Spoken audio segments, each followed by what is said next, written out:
scary Peppa Pig episode that never made it on TV. The clock in Peppa's bedroom struck midnight when she woke up to the sound of someone calling her name. It wasn't Mummy Pig or Daddy Pig's voice, but something else entirely, something that made her skin crawl and her heart race. The voice seemed to come from everywhere and nowhere at once, echoing through the walls of their house like a whisper carried by the wind. George was still sleeping peacefully in his bed, clutching his beloved dinosaur toy.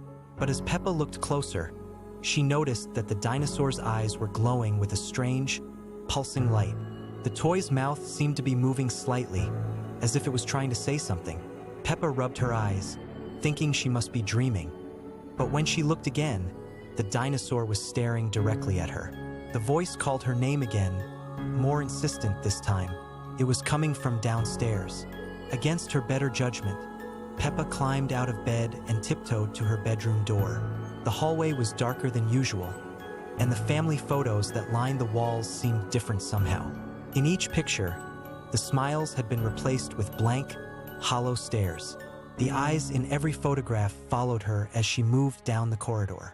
As she descended the stairs, each step creaked louder than it should have. The sound echoed through the house like thunder, but somehow George and her parents remained asleep. The living room was bathed in an eerie blue light that seemed to come from the television. Even though it was turned off, the screen showed a reflection that wasn't quite right. Instead of showing Peppa, it displayed a figure that looked like her but with eyes that were completely black and a smile that stretched too wide across her face.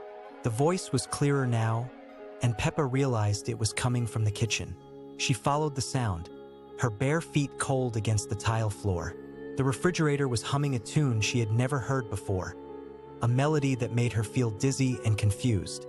The tune seemed to be calling to her, drawing her deeper into the kitchen where shadows danced on the walls despite there being no light to cast them.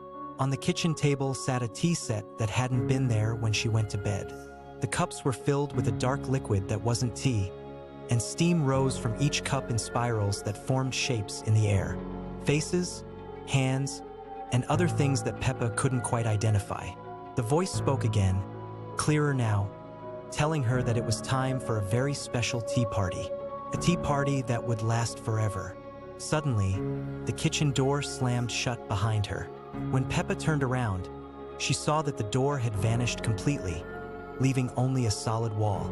The windows had disappeared too, and the room felt smaller than before, as if the walls were slowly closing in. The voice laughed, a sound like breaking glass mixed with the crying of a child. More voices joined the first one, creating a chorus of whispers that filled the air. They spoke of games that never ended, of friends who never left, and of a place where little pigs could play forever without ever growing up or going home. The teacups began to rattle on their saucers, and the dark liquid inside them started to bubble and foam. Peppa tried to scream, but no sound came from her throat. She tried to run, but her feet wouldn't move. The voices grew louder and more excited, welcoming her to their eternal tea party.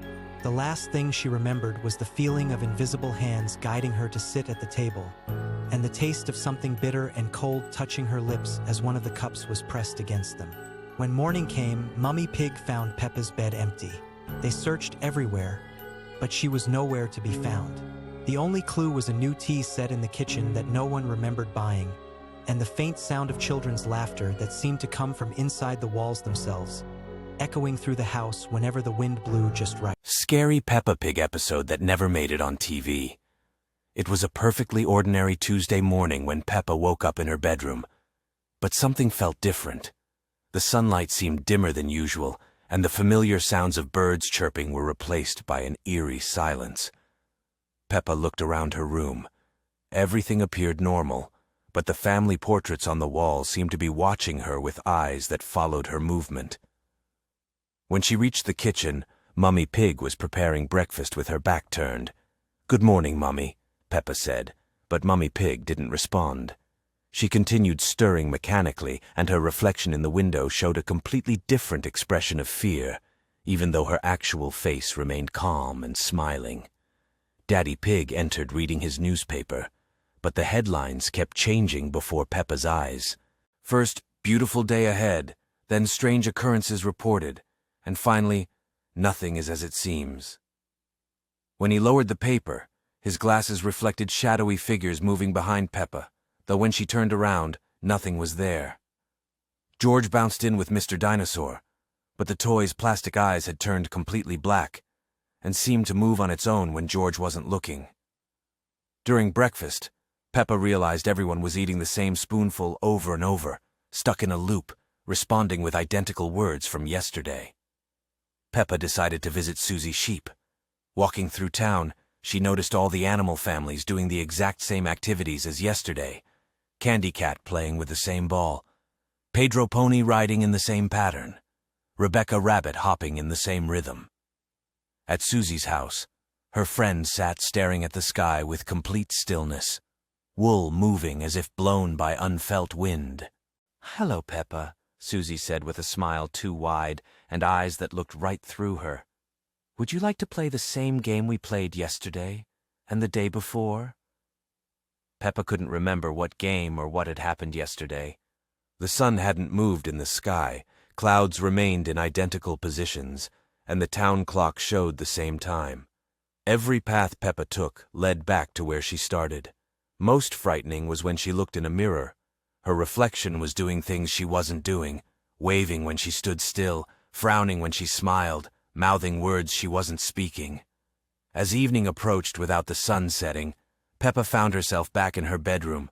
Looking out the window, she saw hundreds of versions of herself, her family and friends, all doing identical activities in perfect synchronization. She realized she might not be the real Peppa at all, but just another copy in an endless cycle. The episode ended with Peppa closing her eyes and whispering, "I want to go home," not knowing she might already be there, or that home might be somewhere unreachable. When she opened her eyes, it was Tuesday morning once more, and everything began exactly as before. Scary Peppa Pig episode that never made it on TV. It was a perfectly ordinary morning when Peppa woke up in her bedroom, but something felt different. The sunlight streaming through her window seemed dimmer than usual, casting strange shadows across the walls. Peppa called for George, but there was no answer from his room. She walked down the hallway, her footsteps echoing louder than they should. When Peppa reached the living room, she found George sitting on the purple sofa, but he wasn't moving. His eyes were wide open, staring at the television screen that showed nothing but static. Peppa tried to speak to him, but George didn't respond. His favorite dinosaur toy lay forgotten on the floor, its plastic eyes seeming to follow Peppa. Mummy Pig was in the kitchen, standing perfectly still at the counter.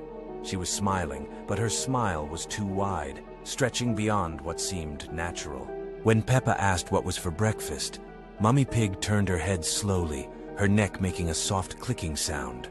Her eyes had changed color, becoming a deep, dark shade. Daddy Pig was reading his newspaper in his chair, but the pages were blank. He turned each empty page with mechanical precision, his glasses reflecting nothing but darkness.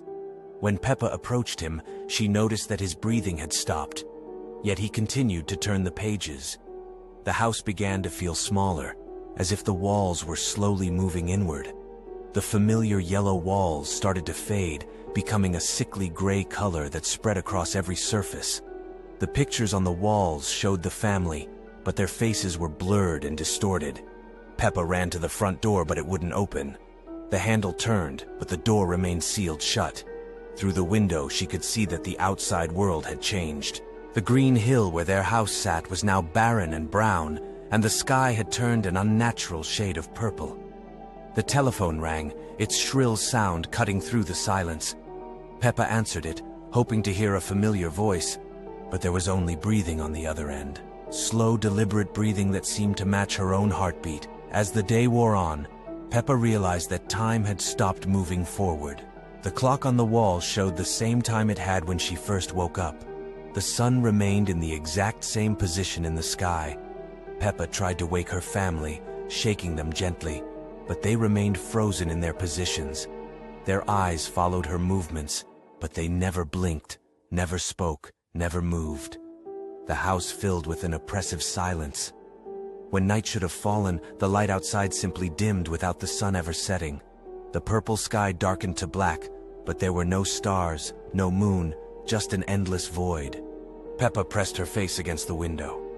The last thing Peppa remembered was her own reflection in the window glass, but it wasn't quite right. Her reflection was smiling that same too wide smile. Scary Peppa Pig episode that never made it on TV. It was a perfectly ordinary Tuesday morning when Peppa woke up in her bedroom, but something felt different. The sunlight streaming through her window seemed dimmer than usual, casting strange shadows across her pink walls. As she got dressed in her favorite red dress, she noticed her reflection in the mirror was moving just a fraction of a second too late. Downstairs in the kitchen, Mummy Pig was making breakfast as always, but her smile seemed frozen in place, never changing even when she spoke. Daddy Pig sat reading his newspaper, but his eyes never moved across the pages, and the same headline appeared over and over again. George was playing with his dinosaur toy, but the toy's roar sounded more like a scream. When Peppa arrived at playgroup, all her friends were there waiting for her. Susie Sheep, Rebecca Rabbit, Pedro Pony, and all the others stood in a perfect circle in the middle of the classroom. Their eyes were completely black, like deep holes in their faces, and their smiles stretched far too wide, revealing rows of sharp, pointed teeth. Madame Gazelle stood at the front of the classroom, but she wasn't moving at all. She was completely still, like a statue, with that same terrifying smile frozen on her face. The clock on the wall had stopped at exactly 9:15, and no matter how long Peppa stared at it, the hands never moved. The children began to sing their usual songs, but the words were all wrong. Instead of happy nursery rhymes, they sang about dark places where lost children go, about shadows that follow you home, and about games that never end. Their voices echoed strangely in the classroom, as if coming from somewhere far away. Peppa tried to run, but her legs felt heavy and slow, like she was moving through thick mud. The door to the classroom seemed to get further away the more she ran toward it. Behind her, she could hear the other children laughing, but it wasn't the happy laughter she remembered. It was cold and hollow, like the sound of wind through empty houses. When she finally reached the door, it wouldn't open. The handle turned, but the door stayed firmly shut. Through the window, she could see the playground outside, but it was completely empty and covered in a thick, gray fog. The swings moved back and forth by themselves, creaking loudly in the silence. Peppa turned back to face the classroom, and all the children were standing right behind her now, much closer than before. Their black eyes stared at her without blinking, and their sharp-toothed smiles grew even wider. They reached out their hands toward her, and she noticed their fingers were much longer than they should be, with pointed nails like claws. The walls of the classroom began to change color, shifting from bright yellow to a sickly green, then to deep purple, and finally to complete black. The windows disappeared entirely, leaving them all trapped in a dark room with no way out. The only light came from the children's glowing eyes, which cast eerie shadows that danced on the walls. As the darkness closed in around them, Peppa realized that this wasn't her real playgroup at all. This was somewhere else entirely, a place that looked like her world but felt completely wrong. The children weren't her friends anymore. They were something else, something that had been waiting for her to arrive. The last thing Peppa heard before everything went completely black was the sound of all the children speaking in unison, their voices blending together into one terrifying whisper that seemed to come from everywhere at once, saying words she couldn't understand but somehow knew meant that she would never be going home again. Scary Peppa Pig episode that never made it on TV. It was a quiet evening when Peppa and George were playing in their bedroom. The toys scattered across the floor seemed perfectly normal, but something felt different tonight. The teddy bear that usually sat on the shelf was now facing the wall, and the toy dinosaur's eyes seemed to follow their every movement. Peppa noticed it first when she picked up her favorite doll. The doll's smile was wider than usual, stretching unnaturally across its plastic face. When she blinked, the smile seemed to grow even larger, revealing tiny sharp teeth. George giggled nervously, pointing at his toy car which had somehow moved to the center of the room. Downstairs, Mummy Pig was preparing dinner when she heard strange scratching sounds from inside the walls. The kitchen lights flickered once, twice, then stayed dim. The family portrait on the wall began to change slowly. Their smiles were becoming twisted, their eyes turning completely black. Daddy Pig was reading his newspaper when the words started rearranging themselves.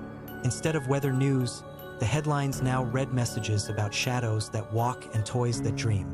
The television turned on by itself, showing static that occasionally formed a pig's face with hollow, empty eyes. The children came downstairs for dinner, but the table was set for 6 people instead of 4. 2 extra plates sat there with food that looked exactly like theirs, but the portions were moving slightly, as if something invisible was taking bites. As night fell, the house began to change. The wallpaper started peeling, revealing underneath what looked like another house entirely. A house where everything was the same but wrong. The family photos showed the same poses, but the faces were all blank, featureless ovals. Peppa tried to go to sleep, but her reflection in the bedroom mirror wasn't copying her movements. When she waved, her reflection stood still. When she stood still, her reflection waved back with that unnaturally wide smile. George's reflection was pointing at something behind him, something that wasn't there. The house itself seemed to be breathing. The walls expanded and contracted slowly, like the inside of some enormous creature. The floorboards creaked in rhythm, keeping time to a heartbeat that was far too slow to be human. Every door was slightly ajar, revealing glimpses of rooms that shouldn't exist. In the middle of the night, all 4 family members found themselves standing in the living room, though none remembered getting up. They stood in a perfect circle, facing outward, their eyes closed but somehow still seeing everything around them. The morning came, but the sun looked different, too bright, too white, casting shadows in wrong directions. When they looked out the windows, their neighborhood was still there, but all the other houses were empty. No people, no movement, just empty windows staring back like hollow eyes.